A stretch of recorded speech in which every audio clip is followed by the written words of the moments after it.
começando o nosso podcast Pequenos Repórteres e Grandes Descobertas, onde a conversa não tem filtro e a energia não tem teto. Somos alunos do 5º ano da professora Tia Rosinha. Não estamos sozinhos. Tá ouvindo a gente no fone, no carro ou lavando louça? Joga a mão pro alto porque o clima esquentou. Atenção, porque os pequenos repórteres invadiram a área. Chega mais, não desgruda daí. Galera, no 3, aquele grito de guerra. 1, 2, 3. Pequenos repórteres, grandes descobertas, conectando ideias e compartilhando votos. Atenção, comunidade escolar! Sintonize nossa frequência, porque está começando o Pequenos Repórteres e Grandes Descobertas, o podcast oficial da nossa turma do 5º ano, o espaço onde estamos conectando ideias e compartilhando vozes. Sejam muito bem-vindos, preparem-se, porque o episódio de hoje está recheado de coisas incríveis. Nós preparamos um banquete de conhecimento para vocês. É isso mesmo! Hoje teremos uma entrevista super especial. E não para por aí! Vamos ativar os neurônios com curiosidades impressionantes sobre o universo e o nosso planeta, além de dicas de leitura que vão fazer você querer correr para a biblioteca.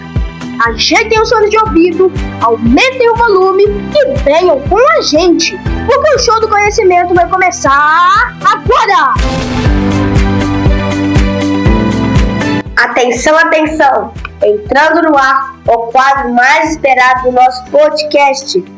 Aqui o microfone fica na mão dos alunos e as perguntas vão direto ao ponto. Hoje nós vamos conversar com o professor Marcelo Braga Fernandes, que faz parte do programa de recomposição da aprendizagem da SRE Conselheiro Lafayette. Prepare seus fones de ouvidos, porque a nossa entrevista de hoje está imperdível. Seja bem-vindo, Marcelo, ao nosso podcast Pequenos Repórteres, Grandes Descobertas. Marcelo, o nome do seu trabalho é Recomposição da Aprendizagem, que é uma palavra bem grande.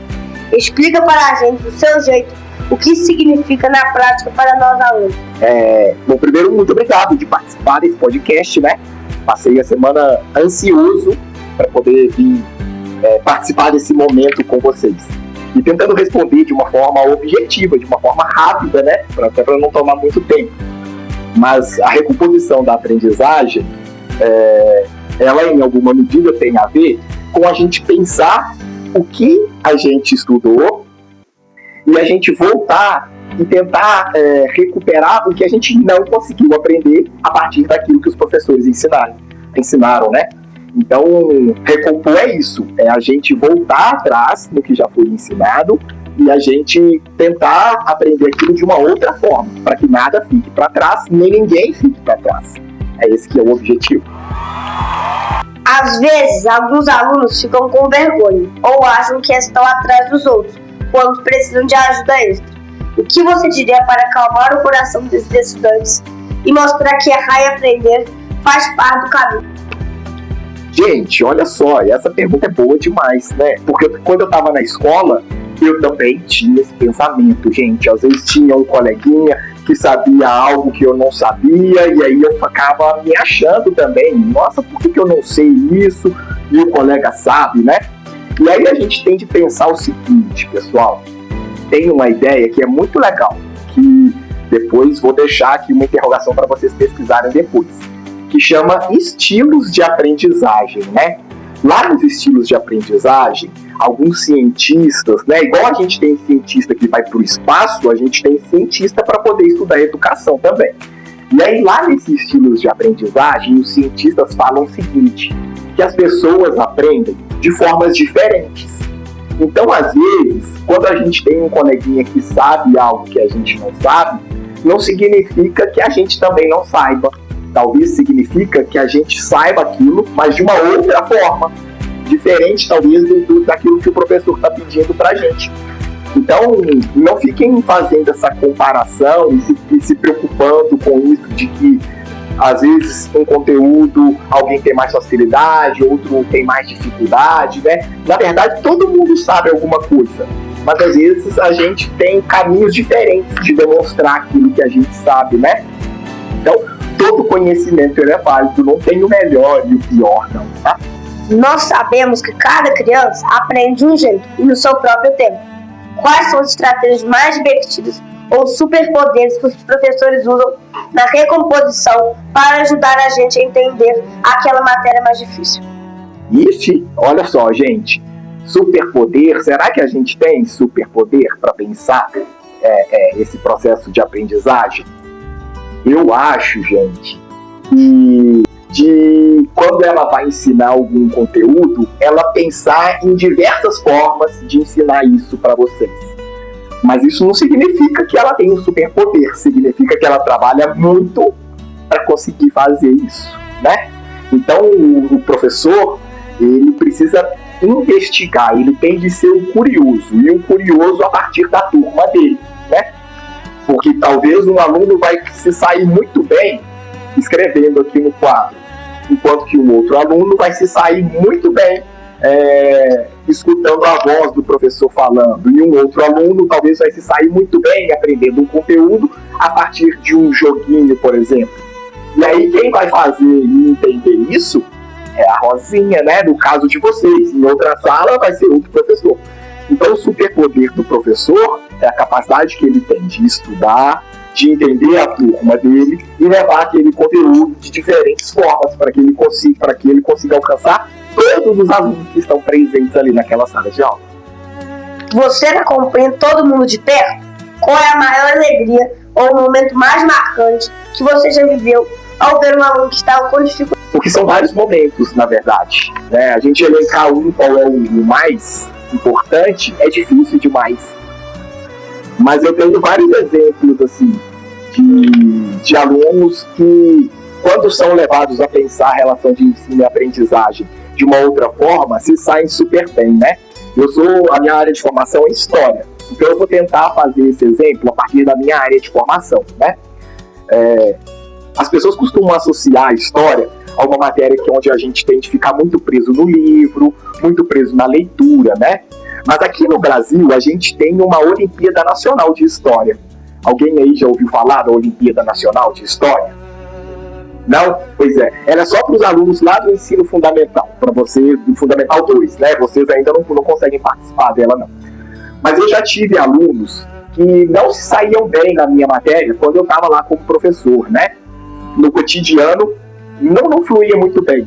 Eu achava que eram alunos que estavam desinteressados, que eu às vezes não estava conseguindo me sair muito bem naquilo que eu estava propondo. E aí eu comecei a trabalhar a matéria de História com a disciplina, com a Olimpíada Nacional de História. E aí alunos que não se saíam muito bem, eles arrasaram na Olimpíada Nacional de História. E aí a proposta da Olimpíada de História é trabalhar com investigação. Alguém já falou para vocês, a Rosinha já falou com vocês, que quando a gente estuda História, é como se a gente estivesse estudando igual um detetive? Porque o que é que um detetive faz? Quem sabe me falar? Investigar. Boa, né? A gente, quando estuda História, a gente também faz o mesmo. Mas porque a gente faz o mesmo lá do passado. A gente investiga os acontecimentos da história do Brasil, por exemplo, da história dos povos africanos, da história dos povos indígenas. E a Olimpíada de História trabalha exatamente com investigação. A Olimpíada de História ia para um outro método, diferente daquilo que eu aplicava na sala de aula. Então, quando eu comecei a trabalhar o ensino de História na mesma perspectiva da Olimpíada Nacional de História, vários alunos que eram desinteressados pelas minhas aulas acabaram se saindo muito bem. E aí foi um momento que eu gostaria de destacar e foi bom, eu gostei muito de trabalhar com a Olimpíada. Queremos agradecer ao professor Marcelo Braga Fernandes pela presença no nosso podcast. Pequenos Repórteres, Grandes Descobertas. O nosso muito obrigado.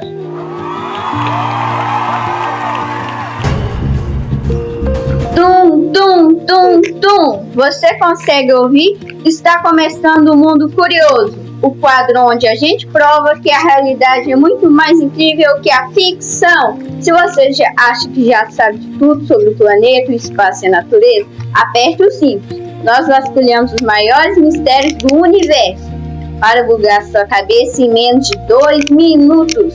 Solta a primeira curiosidade, porque o conhecimento não pode parar. Você sabia que as árvores conversam entre si? Pois é, elas usam uma rede subterrânea de fungos, apelidada pelos cientistas de Woodward Webb. para trocar nutrientes e até avisar as vizinhas se houver algum perigo chegando. A natureza é muito conectada. Se você gritasse no espaço, ninguém ouviria. Como o espaço é um vácuo, ou seja, não tem ar, o som não tem por onde se espalhar. Mas os cientistas descobriram que buracos negros emitem ondas de pressão que podem ser traduzidas em notas musicais bem assustadoras.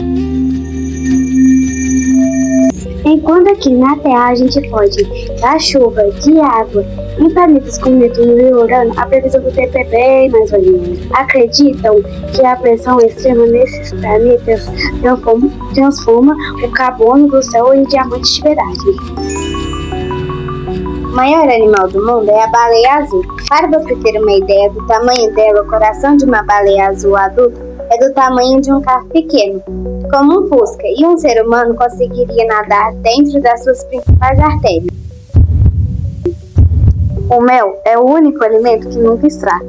Arqueólogos já encontraram potes de mel em tumbas do Antigo Egito, com mais de 3 mil anos de idade, e ele ainda estava perfeitamente comestível. Quem aí topa um lanche de 3 milênios?